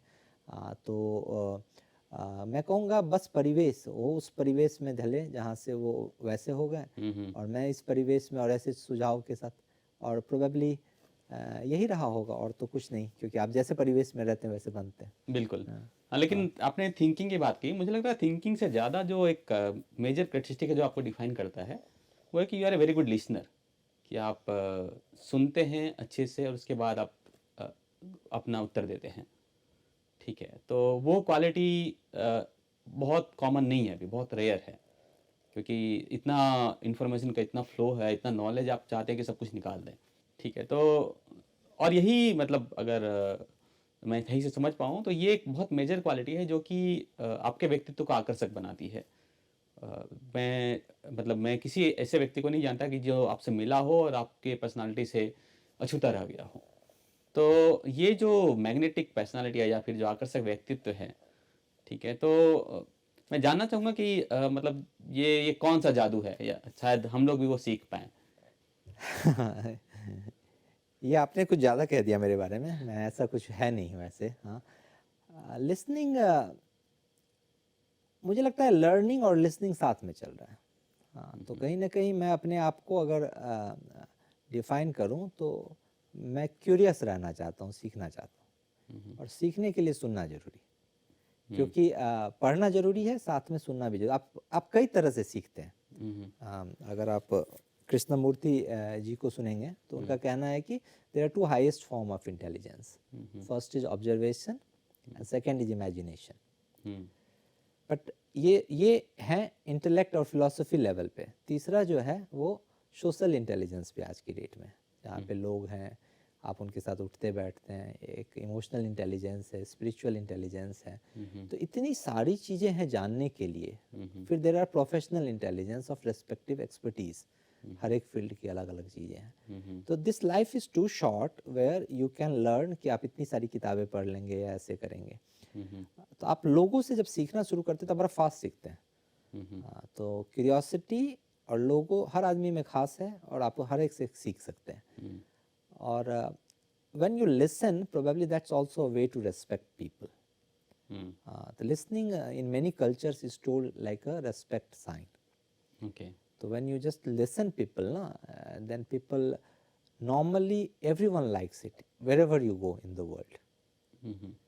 So there are two roles of a leader. First, you are respecting, and second one, you are shaping. तो जब आप सुनते हैं तो आप रेस्पेक्ट कर लेते हैं, जब आप बोलते हैं तो आप शेप करते हैं। तो जो आप नॉलेज एक्वायर करते हैं उसको शेप करना, ताकि आपकी टीम जो है वो विजन की तरफ बढ़े। आपने एक विजन प्लॉट किया है, बट हर दिन हम जो एक्शन करते हैं वो जरूरी नहीं है उस विजन की तरफ हमें ले जा रहा। तो आप तटस्थ होकर सोचते हैं कि आज मैंने जो किया और जो किया, क्या वो हमारे विजन की तरफ जा रही है क्या? तो बिना लिसनिंग के आप लीडर हो नहीं सकते। It's mandatory. मैं नहीं कहूँगा कि ये मेरी खासियत है, it's an attribute which everyone has to practice, क्योंकि there is so much around to know. और खासकर टीम में जो है ना, लोगों के इमोशंस हैं, लोगों के सेंटिमेंट्स हैं, लोगों की फैमिली कंडीशंस अलग अलग हैं, और उस कंडीशंस में जब लोग आपके पास आपके साथ काम करने आते हैं, तो आप जब उनको लीड करते हैं तो एक केपीआई से काम नहीं चलता कि परफॉर्मेंस इंडिकेटर तो बस एक नाम है जो बिजनेस के लिए है, but human drives KPI. Figures are lagging indicator ना, जो फाइनेंस के फिगर हैं जिसको हम बिजनेस में कहते हैं, बट फिगर लाता तो मनुष्य है। तो मनुष्य का ड्राइव जो है वो उसकी क्रिएटिविटी, क्यूरियोसिटी और उसको चैलेंज करके आप बेटर बनाते हैं। बिल्कुल। और बेटर तभी होगा जब वो आपको एक्सेप्ट करता है। जब आप मेरी बात सुनेंगे तभी आप मेरी बातों को मनन करेंगे, क्योंकि the change doesn't happen by my saying, change happen when people want to change.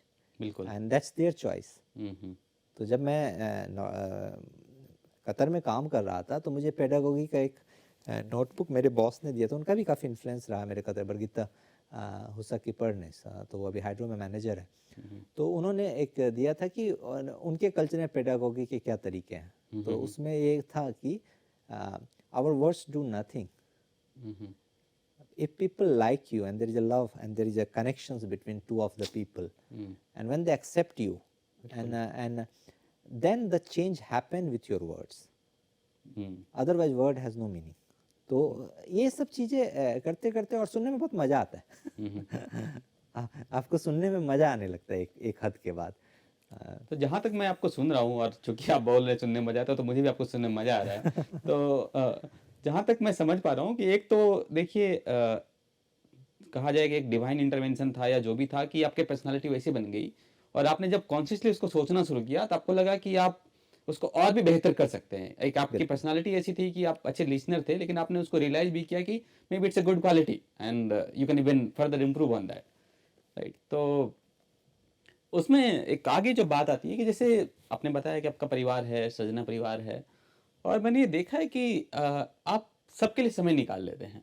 मतलब कभी न कभी बीच में आपका कॉल किसी के पास चला जाता है, ठीक है। तो इतने बिजी लाइफ में आप इतने जगहों पे रहे, इतनी जगह घूमे, और फिर भी आप समय निकाल लेते हैं, ठीक है। हर किसी के पास 24 घंटा है, तो कैसे आप इतना बड़ा परिवार को मैनेज कर पाते हैं? मतलब हर किसी से संभव नहीं हो पाता, चाहे भले ही किसी के प्रति रिस्पेक्ट हो या श्रद्धा हो, लेकिन फिर भी होता है कि समय नहीं मिल पा रहा है। लेकिन आप कॉन्शियसली उस चीज़ को निकालते हैं, कनेक्ट करते हैं लोगों से, उनको लूप में रखते हैं, पूछते हैं कि कुछ समस्या तो नहीं है, कैसे सब कुछ चल रहा है।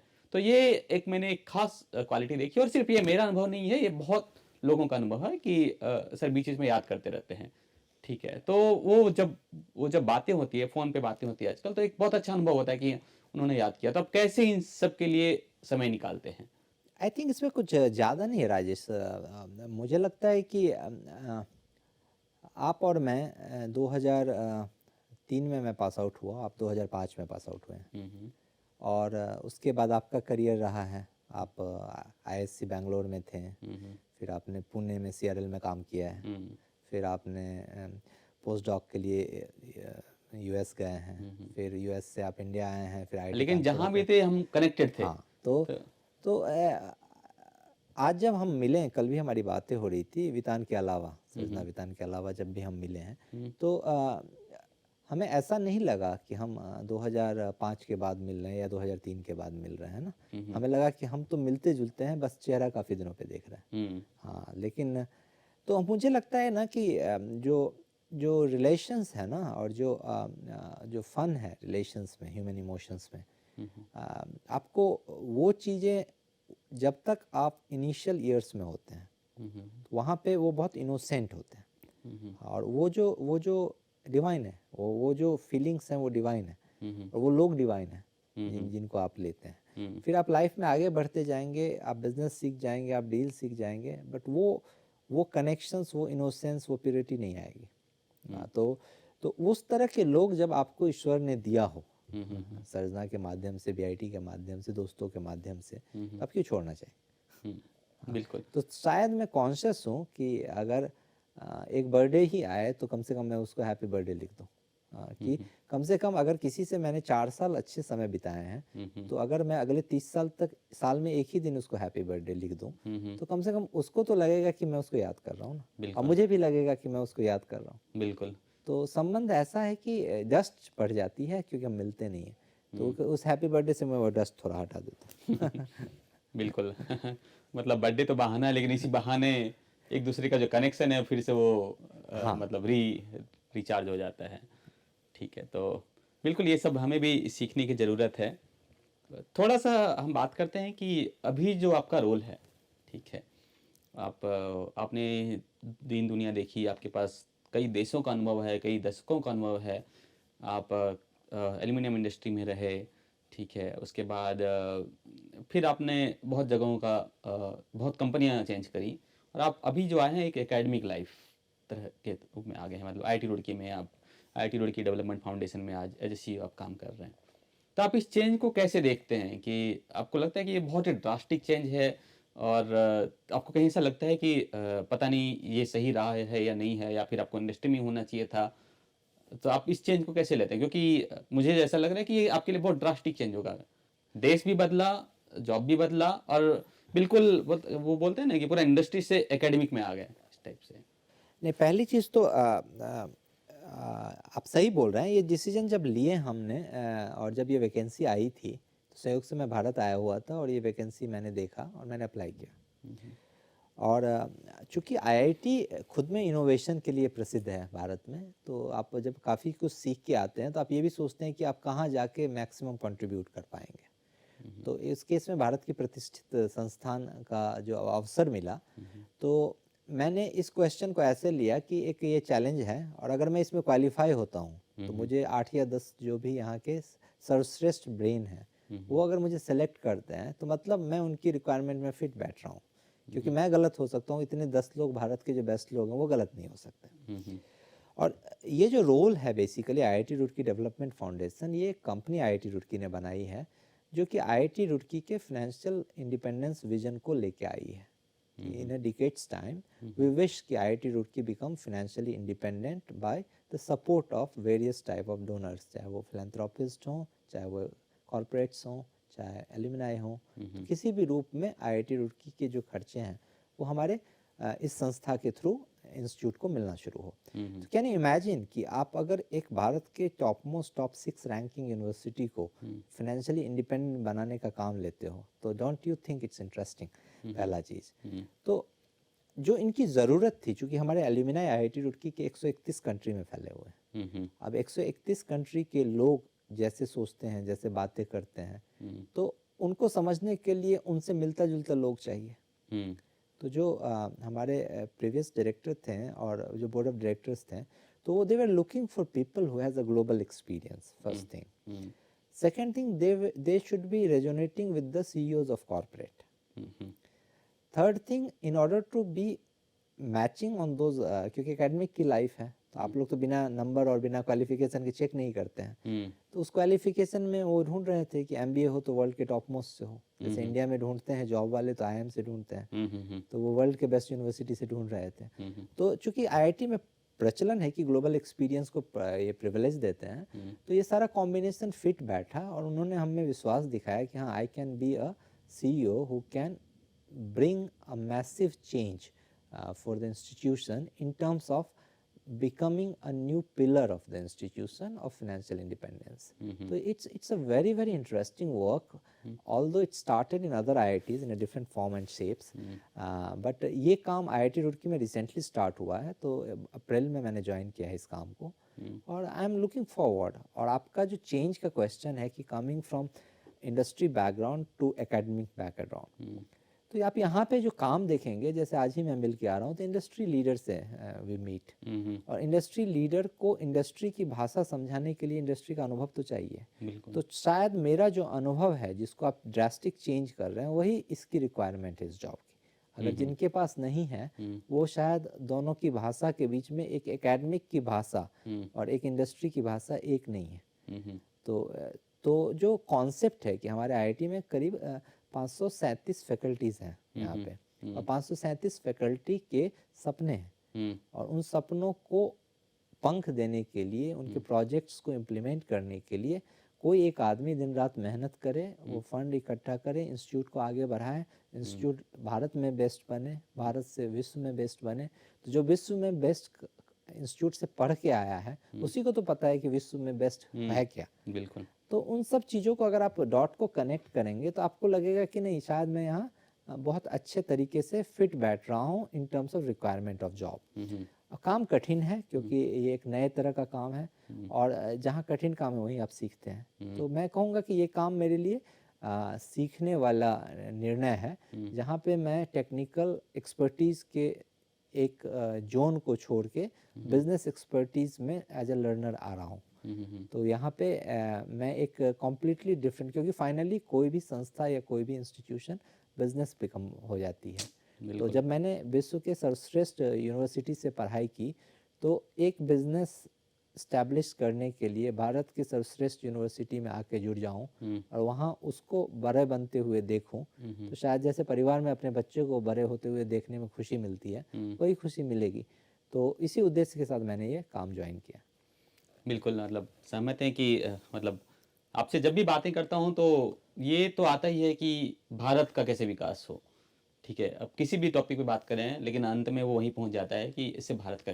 तो आपके अंदर ये भावना, ये जो देशभक्ति की या फिर देश के लिए कुछ करना है, मतलब पर्सनल से ऊपर, मतलब अपने इंडिविजुअल से ऊपर हमारा देश है, तो ये भावना आपके अंदर कैसे आई? आई थिंक जैसे जैसे आप बड़े होते हैं, एक इंसान के अंदर थॉट डेवलप होता है. तो आप हम लोग सोशल हैं, भारतीय हैं, तो सोसाइटी का इन्फ्लुएंस रहता है. तो आप जब करियर का चुनाव करते हैं, तो engineer, doctor, civil servant, charter accountant, ये 4-5 करियर थी हम लोग के टाइम में जो ऑप्शंस थे. अब उन ऑप्शंस में से आप इंजीनियर बनते हैं, तो फिर आप इंजीनियरिंग को जीते हैं. फिर आपको लगता है कि मशीन है, प्रोडक्शन है और सैलरी है. आप ये करते हैं, सैलरी आती रहती है. तो वो सीख जाते हैं आप थोड़े दिन बाद. और सीखने का मतलब है कि आप अगर सीख लेते हैं किसी भी चीज़ को, तो फिर आप बोर होने लगते हैं. तो आप कहेंगे कि मैंने बोर होने नहीं दिया अपने आप को, और जब बोर नहीं होने दिया, तो फिर मैं सीखता चला गया कि अच्छा, हमारी सोसाइटी बेस्ट किसको कहती है. जब मैं आपको पहले दिन आया था आईआईटी रुड़की, जब हमारी मुलाकात प्रोफेसर श्री अजीत चतुर्वेदी जी के साथ, यहाँ डायरेक्टर थे पहले आईआईटी रुड़की के, उनसे मुलाकात थी.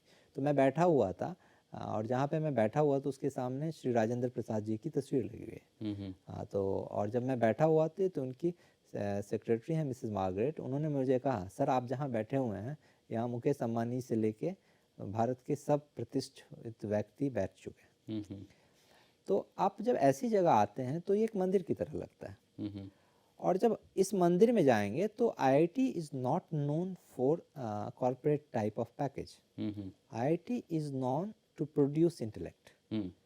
और जब इंटेलेक्ट प्रोड्यूस होता है, तो मैं आया और मैंने बहुत सारे लोगों के साथ काम किया. तो मैं देखा कि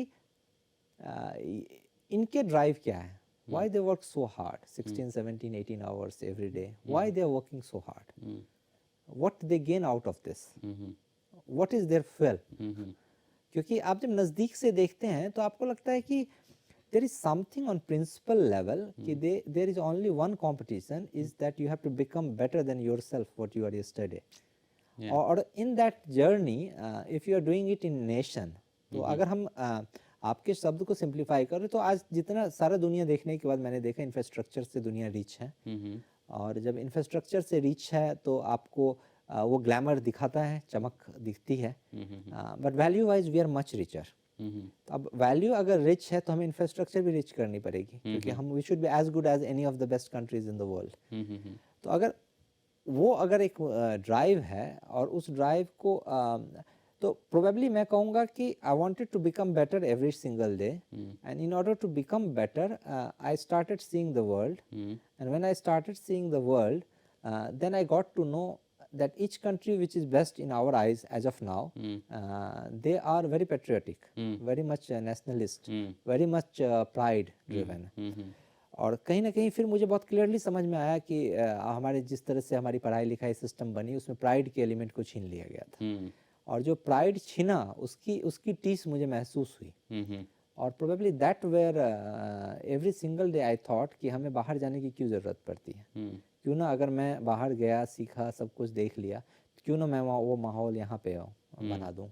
अगर हम बात करते हैं भारत में सक्सेस आज के डेट में, श्री मशेलकर साहब ने कहा है, बड़े अच्छे एक आईआईटी में उनका ये था, स्पीच था, तो उन्होंने बड़ा अच्छा शब्द कहा है कि if India want to become super power then India should first think to make Google, Microsoft in India.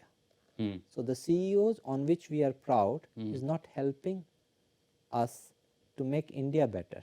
They are making US better in that journey. बिल्कुल सही। तो अगर भारत के बेस्ट ब्रेन जो कि आईआईटी से पढ़ रहे हैं, और वो अगर भारत के विकास में भारत में ऐसी कंपनी स्थापित करें जो कि उतने ही रेवेन्यू जनरेट करे जो कि अमेरिका में गूगल या फिर माइक्रोसॉफ्ट कर रही है, या इस तरह की कंपनियां कर रही हैं, तो वो सीईओ हमारे लिए भारतीय है, और उस सीईओ से हमारा भारत बदलेगा। बिल्कुल।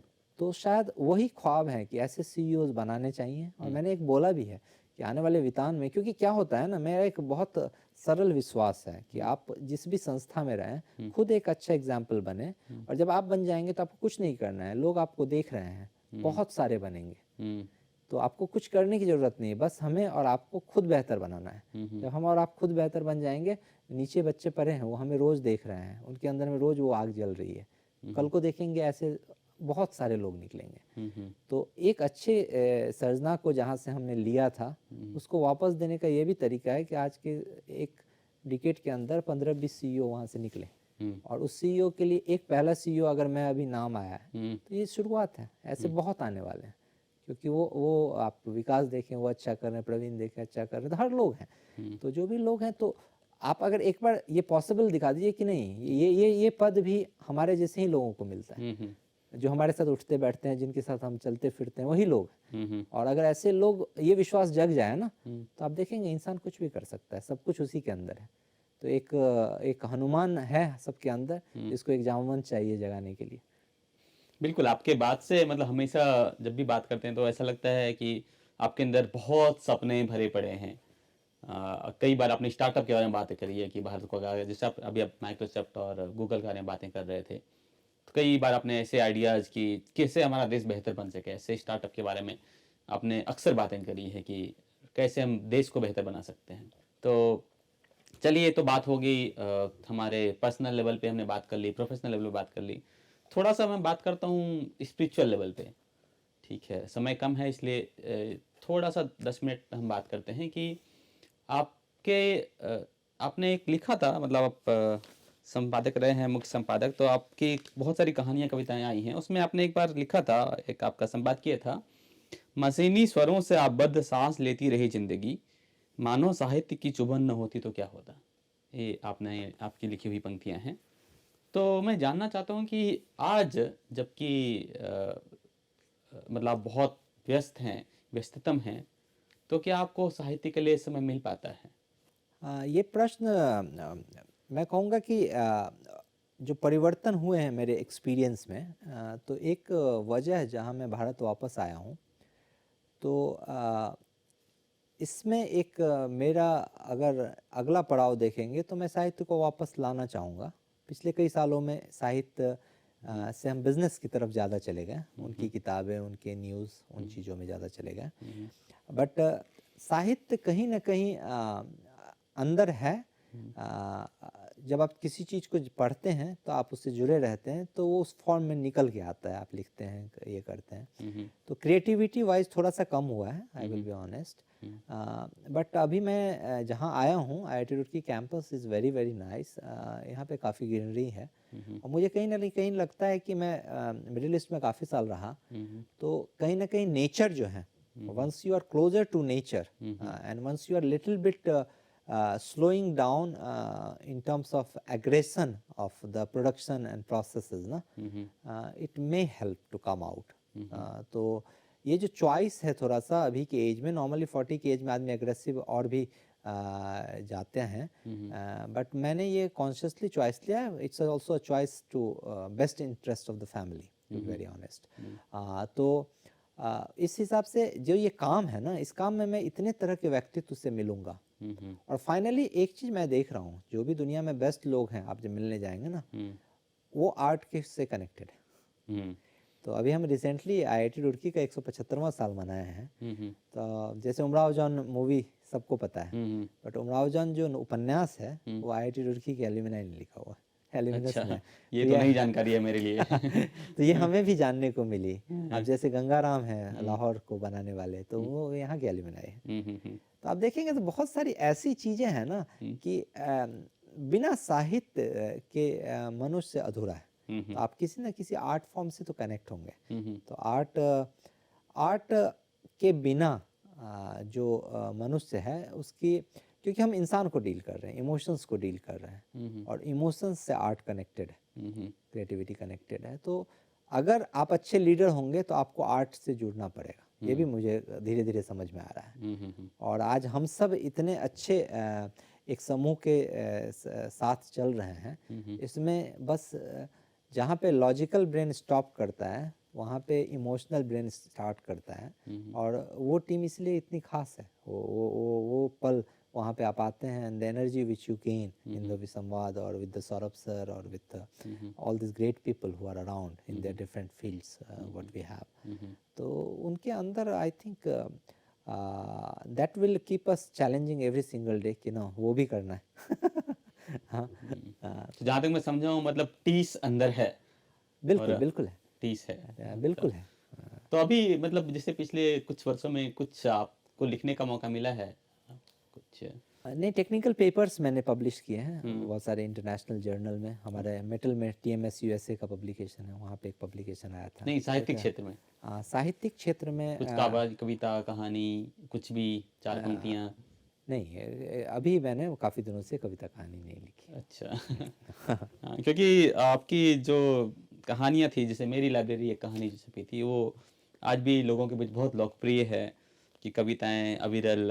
आपकी एक और कहानी है मेरी खातिर, ठीक है, एक कविता है दस्तक। तो आप कुछ सुनाना चाहेंगे, कुछ पंक्तियाँ आपकी लिखी हुई, अगर आपको याद हो तो? काफ़ी दिन हो गए। बिल्कुल, आप समय लीजिए। कुछ पंक्तियाँ बस। एक बड़ा छोटा सा लाइन था कि 2 ही लाइन थे। मेरी खामियों से ही तो मैं हूँ, मेरी अच्छाइयों में वो बात कहाँ। तो ये इतनी ही है, 2 ही लाइन है। इसमें मैंने उस इंसान को जिक्र किया है कि सर्टेन थिंग जिसे सब पॉलिश करना चाहते हैं, शायद वही हमारी ओरिजिनलिटी हो।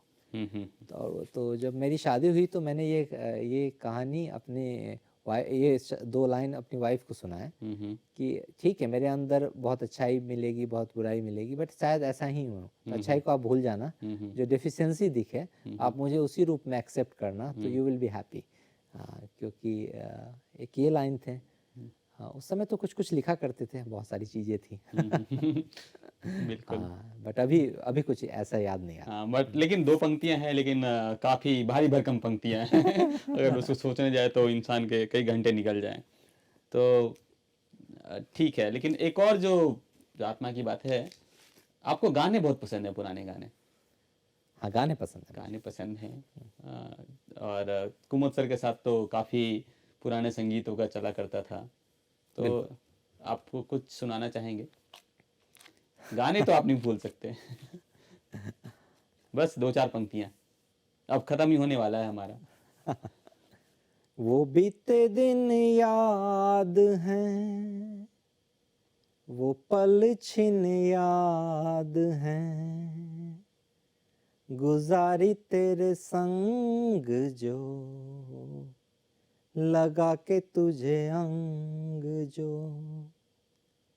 वो मुस्काना तेरा, वो शर्माना तेरा, अभी भी दिल में मेरे है यादों की वो नरमियाँ। वो मौसम क्या हुआ न जाने कहाँ खो गया, बस यादें बाकी बाकी। Thank you. बहुत बहुत आप सबकी तरफ से तालियां स्वीकार करें। बस एक आखिरी प्रश्न है कि आप सजना वितान के सदस्य हैं और उम्मीद है कि सजना का अधिकतम सदस्य और सजना वितान का अधिकतम सदस्य इस अंतर्विक्षा को देखेंगे। आपने अपना बहुमूल्य समय दिया, इसके लिए बहुत बहुत धन्यवाद। तो आप क्या संदेश देना चाहेंगे सर्जना वितान के और सर्जना के सदस्यों को, और अगर आप कुछ सुझाव देना चाहें कि कैसे सर्जना वितान को और बेहतर बनाया जा सकता है, तो आप हम चाहेंगे कि आप उस बारे में कुछ पंक्तियाँ कहें। नहीं, वितान में काफ़ी चीज़ें हुई हैं, एक 10 साल का ये सफ़र है। तो जैसा सौरभ सर ने शुरुआत की है, वो काफ़ी बढ़िया शुरुआत है। शायद हम में से सबसे पहले जिसको ये चीज़ समझ में आई कि हमारी मातृभाषा के बिना हम शायद आज भी गुलाम ही रह जाएंगे। तो इस चीज़ को समझ के वितान की शुरुआत हुई कि विसंवाद का जो पर्व आया, वो ऐसा ही पर्व है जहाँ पे हम हर साल मिले जुलें। तो अगर हम एक्सपेक्टेशन की बात करें तो हाँ, आज के डेट में हम डिजिटल एज में जीत रहे हैं, तो बहुत सारी सुविधाएं हैं, बहुत सारे तरीके हैं अपने आप को विजिबल करने के। जैसा काम मैंने सर्जना में 2002, 3, 4 के टाइम में किया था, वो वही चीज़ें मैं फिर से कहूँगा। उस समय पड़ाव था, पोस्टर्स थे, ये थे, इवेंट थे। अभी तो इतनी सारी अवसर्स हैं डिजिटल प्लेटफॉर्म में जहाँ पे हम जुड़ सकते हैं। तो दैट इज़ वन वे कि how to make the need what we feel is right to be spreading on a faster pace. So that's one thing कि हाँ, मातृभाषा है, संस्कृत है या जो भी है, अपनी मैथोलॉजी है, जो भी इंडियन एजुकेशन सिस्टम है, इंडियन स्पिरिचुअल सिस्टम है, अपने आज ये बात हो रही थी अपनी इस पे एस्ट्रोलॉजी है। There are so many things which India has been a front runner long time ago. So why we are not cherishing it? So the sooner we Vitan becomes visible. और इस फील्ड में मैं चूँकि रुड़की में हूँ, आप कानपुर में हैं, आईआईटी में हैं, तो इस हिसाब से हमारा भी ये दायित्व तो बनता है कि लाइक माइंडेड पीपल और लाइक माइंडेड कोलैबोरेशंस हैं, इन चीज़ों को हम लोग हेल्प कर सकते हैं, बूस्ट कर सकते हैं। तो एक वो पार्ट में जहाँ हम दोनों भी हेल्प कर सकते हैं इसमें। दूसरा चीज़ है कि एक फॉर्मेटिव स्ट्रक्चर हो जहाँ पे थोड़ा सा उसको और भी मज़ेदार कर सकते हैं। जो स्ट्रक्चर हो, लोग आएँ, उनकी फैमिली आएँ, उनके बच्चे आएँ, वो खेलें, और इट बिकम्स लाइक प्रवाह कि हाँ, वहाँ पे आके जैसे कुंभ मेला लगता है या कुछ भी होता है ना, तो विसंवाद का मेला लगता है जहाँ पे हर लोग आते हैं, खुश होके जाते हैं, अपने वैल्यू सिस्टम, अपने दिनचर्या जो कि उनकी बहुत अधिकतम व्यस्त है कॉर्पोरेट लाइफ में, उससे थोड़ा सा ऑफलोड करते हैं, थोड़ा सा वैसे ही ज़िंदगी जीते हैं जैसा कभी वो जिए हैं। तो इन सारी चीज़ों के बीच ही जीवन पनपती रहेगी, जीवन चलती रहेगी। और साथ में जो वो नस्ल है जिस तरीके से अंग्रेज़ जब आए तो सबसे पहले हमारी भाषा को उन्होंने अटैक किया, तो कम से कम हम अपनी भाषा को अपने बच्चों के थ्रू फिर से जीवित कर पाएँ। तो हमारे जैसे बच्चे हैं, वो हिंदी, मैथिली या जो भी अपनी मातृभाषा है वो बोलना शुरू करें, वो वहाँ आएँ और उनके थ्रू इस तरह के मंच पे आएँ जहाँ पे उनको लगे कि ये नॉर्मल है। जिस तरह स्कूल उन्हें ये माहौल नहीं दे रहा है, अंग्रेजी में नॉर्मल बोलने का मौका दे रहा है, तो धीरे धीरे ये एक प्रवाह बढ़ता रहे और इस प्रवाह में और भी साथी बनते रहें। और वहाँ पे हमारा आपका जो भी लोग अच्छे ओहदे पे हैं या अच्छा कर रहे हैं समाज में, जिनकी समाज बातें सुन रहे हैं आज के डेट में, उनका ये दायित्व तो बनता है कि शायद इस प्रवाह को स्पीड अप करने में एक कैटलिस्ट का काम करें, और कैटलिस्ट ही न रहें, खुद में भी बदलाव लाएं, क्योंकि इसमें आपको डिसॉल्व होना पड़ेगा, क्योंकि ये चेंज ऐसा है कि ये चॉइस नहीं है, ये कंपल्सन है। और इस कंपल्सन को जितना जल्दी भारतवर्ष में स्प्रेड हो, अभी के माहौल में खासकर इतनी पॉजिटिव एनर्जी चल रही है भारत में, इतने सारी चीज़ें हो रही हैं, तो शायद वितान के लिए इससे अच्छा समय नहीं हो सकता कि इस ऊर्जा और इस पॉजिटिव चेंज जो भारत में सकारात्मक तरीके से चल रहा है, तो इसी माहौल में अपनी प्रवाह को एक जोरदार सांस्कृतिक धरोहर के रूप में उन सपनों को आगे ले चलें जो सौरभ सर लेके चले हैं, कौशल सर लेके चले हैं, रवि सर लेके चले हैं। तो दैट्स हाउ आई फील। तो many things can be done, और हम और आप मिलके और ऐसे बहुत सारे कॉम्बिनेशंस बन सकते हैं। तो ज़्यादा से ज़्यादा लोग जुड़ें, फ्रॉम कंपटीशन कोलैबोरेशन मॉडल की तरफ आएँ। जैसे ही कोलैबोरेट करते हैं तो अब 2 लोग मिलेंगे तो तीसरे लोग को भी मिल सकते हैं, तीसरे से चौथे भी मिल सकते हैं, और चौथे से बेस्ट लोग जो इस फील्ड में ऑलरेडी 15-20 साल काम कर चुके हैं, तो वैसे इंटेलेक्ट, वैसे जीनियस से हम लोग कनेक्ट हों, तो उनके थ्रू हम और बहुत लोगों से मिल सकते हैं। तो the mission which started long time ago for कि हमारी हिंदी भाषा और हमारे संस्कृत भाषा और हमारी भारतीय संस्कृति को हम आगे लेके जाएं, और उस ड्राइव को हम बड़े स्तर से जोड़ें, ताकि सबको ऊर्जा मिलता रहे, कि ये छोटे स्तर पे ना रह जाए कि अपने से बड़े लोगों को देखेंगे तो वहाँ से वो खींच सकते हैं कुछ ऊर्जा, और इन सब के थ्रू एक सकारात्मक परिवर्तन हो सकता है। बिल्कुल, बहुत सही बात कही आपने कि हर हर जो भी चीज़ हम शुरुआत करते हैं उसका उद्देश्य ये होना चाहिए कि कुछ सकारात्मक परिवर्तन आए समाज में, देश में, हमारे खुद में, अपने आप में। आपने अपना बहुमूल्य समय दिया, और बहुत कुछ हमें सीखने को मिला कि एक लीडरशिप में कैसी क्वालिटी होनी चाहिए, कैसे हम अपने रिश्तेदारों, अपने परिवार सबके साथ एक संबंध बना के रख सकते हैं, उनसे कनेक्ट रह सकते हैं, कैसे हम देश के लिए अच्छा सोच सकते हैं, कैसे हम अपनी मानसिकता को पॉजिटिव बना के रख सकते हैं। बहुत कुछ हमें सीखने को मिला, और आगे भी आपसे बातें करते रहेंगे, लेकिन आज के लिए क्योंकि समय भी काफ़ी हो चुका है, तो आपको बहुत बहुत धन्यवाद। Thank you. शुक्रिया राजेश।